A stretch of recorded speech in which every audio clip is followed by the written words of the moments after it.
Hello and welcome to Generic in Java course tutorial. As we have talked in last video, in Java it is possible for a generic class to be a part of class hierarchy in the same way as a non-generic class. So a generic class can act as a superclass or be a subclass.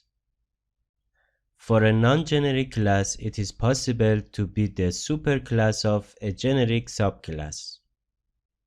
Before going to our example, if you have not subscribed to my channel yet, I want to ask you to subscribe my channel and also give me a like to encourage me making more videos.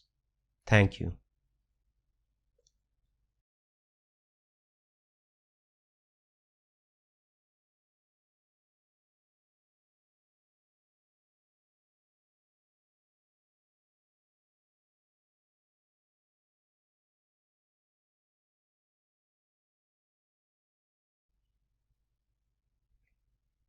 Because non-generic class is not generic, no type argument is specified.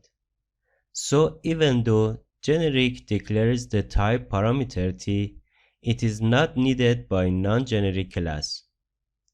So non-generic class is inherited by generic class in the normal way.